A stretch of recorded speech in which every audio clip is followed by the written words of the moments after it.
નમસ્કાર મિત્રો, probation officer 2025 મિત્રો આન્સર કી જાહેર થઈ ગઈ છે મિત્રો. ગુજરાત ગૌણ સેવા પસંદગી મંડળ દ્વારા મિત્રો તમે જે પણ પેપર આપ્યું હતું એમાં મિત્રો તમે કયા ઓપ્શન સિલેક્ટ કરેલા છે એ બધી જ માહિતી તમે મિત્રો જોઈ શકશો. તો મિત્રો એ કેવી રીતે તમારે માર્ક્સ જોવા, કેટલું કટ ઓફ 2025માં રહી શકે એ બધી જ માહિતી મિત્રો તમને આ વિડીયોમાં મળી રહેશે. અને મિત્રો ખાસ કટ ઓફ તમારું કેટલું રહેશે એ મિત્રો આપણે યુટ્યુબ ચેનલ ઉપર વિડીયો મૂકેલો છે. અને મિત્રો હવે આપણે આન્સર કી જાહેર થઈ ગઈ છે, તો મિત્રો તમારે કેટલા માર્ક થાય છે તે તમે મિત્રો કોમેન્ટ બોક્સમાં જઈને તમે કોમેન્ટમાં જણાવી શકો છો. બાકી પેપર કેવું હતું અને કેવી રીતે તમારે હવે મિત્રો આ જે આન્સર કી જાહેર થઈ ગઈ છે તેમાં મિત્રો તમને કંઈ પ્રશ્નમાં કોઈ ક્વેરી લાગતી હોય તો મિત્રો તમે કઈ રીતે વાંધા અરજી કરી શકો એ બધી જ માહિતી મિત્રો તમને આ વિડીયોમાં મળી રહેશે. તો ખાસ મિત્રો વિડીયો એકવાર સંપૂર્ણ જોઈ લેવો, તમને ખૂબ જ ઉપયોગી બનશે. અને મિત્રો આપણી ટેલિગ્રામ ચેનલ છે જેની લિંક વિડીયોના ડિસ્ક્રિપ્શનમાં આપેલી છે. તો આજે ટેલિગ્રામ ચેનલમાં જોડાઈ જાઓ, તમને ખૂબ જ ઉપયોગીની માહિતી મળતી રહેશે. તો ચાલો મિત્રો વિડીયો શરૂ કરીએ.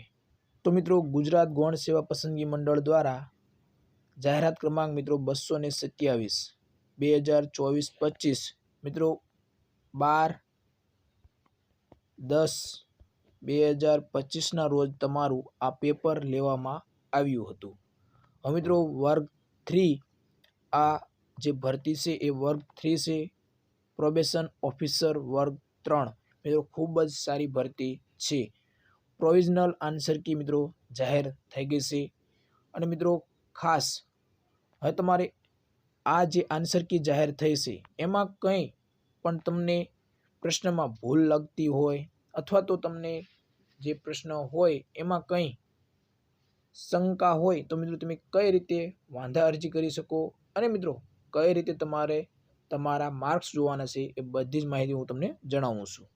તો મિત્રો આ ગુજરાત ગૌણ સેવા પસંદગી મંડળ દ્વારા 12/10/2025ના રોજ કોમ્પ્યુટર બેઝ ઉપર તમારી આ પરીક્ષા લેવામાં આવી હતી. મિત્રો ઘણા ખરા વિદ્યાર્થી મિત્રોના ક્વેશ્ચન આવતા હોય છે, એટલે કે પ્રશ્નો આવતા હોય છે કે પેપર આપણે જે અભ્યાસક્રમ હતો એ પ્રમાણે પૂછવામાં ન આવ્યું હતું. તો મિત્રો ઘણા ખરા પ્રશ્નો એવા હતા કે તમે જે અભ્યાસક્રમમાં આપેલા હતા એ મુદ્દા પૂછવામાં નહોતા આવ્યા. એ શેમાં? તો મિત્રો પાર્ટ બી હતો ને એમાં. ખાસ મિત્રો એ આપણે પછી ચર્ચા કરીએ. તો મિત્રો આ લિંક ઉપર તમે જઈને તમે લોગિન કરીને અથવા તો મિત્રો તમારે જે વાંધા અરજી કરવી હોય એ મિત્રો તમને ટાઈમ પણ આપવામાં આવેલો છે કે 14/10/2025થી 20/10/2025 સુધી તમે વાંધા અરજી કરી શકો છો.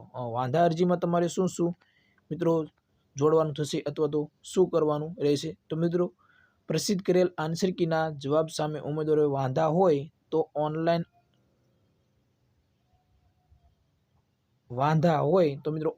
કરવા ફરજિયાત, એટલે કે ઓનલાઈન તમારે વાંધા અરજી કરવાની થશે. હવે મિત્રો CBRTમાં જે હાજર રહેલા ઉમેદવાર ઓનલાઈન વાંધા સૂચન રજૂ કરી શકશે, બીજા કોઈ વિદ્યાર્થી મિત્રો કરી શકશે નહીં. ઉમેદવાર એક કરતાં વધુ પ્રશ્ન માટે વાંધા સૂચન રજૂ કરી શકે છે. ઉમેદવાર પોતાની પ્રોવિઝનલ આન્સર કી કમ રિસ્પોન્સ શીટમાં દર્શાવેલ ક્વેશ્ચન આઈડી પ્રમાણે વાંધા સૂચન ઓનલાઈન સબમિટ કરવાના રહેશે. મિત્રો હવે આ ઓનલાઈન તમારે સબમિટ કરવાના થશે વાંધા અરજી. મિત્રો અહીંથી તમે વાંધા અરજી કરી શકો છો. આ તમને જે આપેલી છે નીચેની લિંક, એટલે કે આ લિંક, એ લિંક ઉપર તમે ક્લિક કરશો ને એટલે મિત્રો તમે તમારે કન્ફર્મેશન નંબર દાખલ કરવાનો થશે. કન્ફર્મેશન નંબર દાખલ કરો, તમારો જે જન્મ તારીખ હોય એ જન્મ તારીખ દાખલ કરો અને તમારે જે તમારી આ પેપર હતું 227 જાહેરાત ક્રમાંક એ દાખલ કરવાનો થશે. અને પછી મિત્રો તમારે આ કેપ્ચા દાખલ કરવાનું થશે. પછી તમારે લોગિન પર ક્લિક કરવાનું થશે.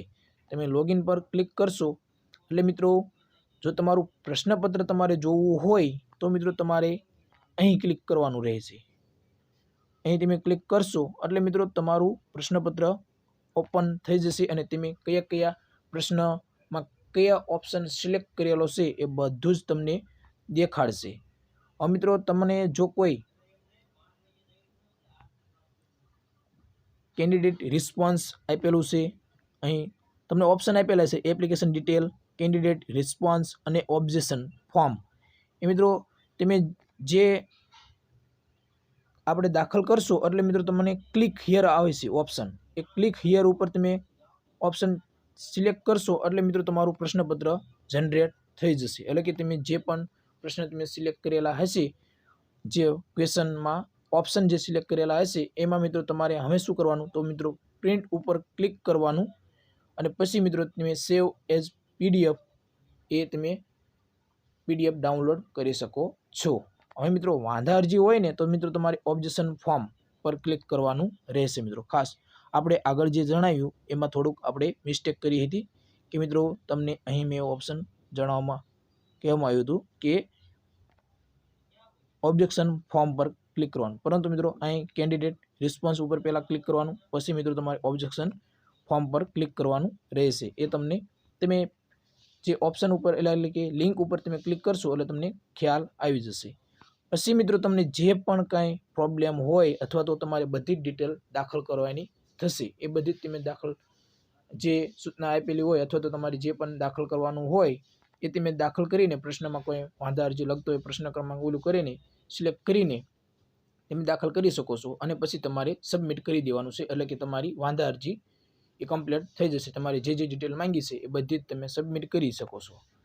બાકી મિત્રો હવે આમાં ઘણા ખરા વિદ્યાર્થી મિત્રોના પ્રશ્ન હતા કે આ પ્રશ્નપત્ર જે પૂછવામાં આવ્યું એ પાઠ એ તો ખૂબ સરળ હતો અને સારો લાગ્યો બધા વિદ્યાર્થી મિત્રોને. એટલે કે મિત્રો અંદાજે વિદ્યાર્થી મિત્રો 50ની આજુબાજુ માર્ક લાવી શકે એવો મિત્રો પાઠ એ હતો. ઘણા ખરા વિદ્યાર્થી મિત્રો સારી તૈયારી હોય તો મિત્રો 50 થી 55 પણ લાવી શકે. મિત્રો થોડોક ટાઈમ માંગી લે એવું પ્રશ્નપત્ર આ હતું, એટલે મિત્રો ઘણા ખરાને પ્રશ્ન થાય છે. પરંતુ મિત્રો ખાસ હવે ઘણા ખરા વિદ્યાર્થી મિત્રો એમ કહી રહ્યા છે કે પાર્ટ બી એ ખૂબ જ મિત્રો જે અભ્યાસક્રમ હતો એ પ્રમાણે ન હતો. તો મિત્રો યસ, થોડું ઘણું તમને એવું લાગી શકે, પરંતુ મિત્રો પાર્ટ બીમાં જે આપણે વિષય સમાજશાસ્ત્ર, મનોવિજ્ઞાન અને સમાજ સેવા એ ત્રણનો અભ્યાસક્રમ મુજબ મિત્રો પૂછવામાં ન આવ્યું હતું એવું લાગી રહ્યું હતું. તો મિત્રો આશા રાખું કે આજનો વિડીયો તમને પસંદ આવ્યો હશે. જો કંઈ પ્રશ્ન હોય તો મિત્રો તમે કોમેન્ટ બોક્સમાં જઈને કોમેન્ટ કરી શકો છો. બાકી મિત્રો તમે તમારા કેટલા માર્ક થાય છે એ મિત્રો તમે કટ ઓફ સહિત એટલે કે મિત્રો તમારા માઇનસ કરીને તમે કોમેન્ટ બોક્સમાં જઈને કોમેન્ટ કરી શકો છો. એટલે એ મિત્રો અંદાજ આપણને આવે કે કેટલું પ્રોબેશન ઓફિસરનું કટ ઓફ રહી શકે આન્સર કી મુજબ, એટલે કે આન્સર કી જાહેર થઈ ગઈ છે એના પછી મિત્રો કેટલું તમારું કટ ઓફ રહી શકે છે એ આપણે મિત્રો ટૂંક સમયમાં તમને જણાવશું. તો જય હિન્દ મિત્રો.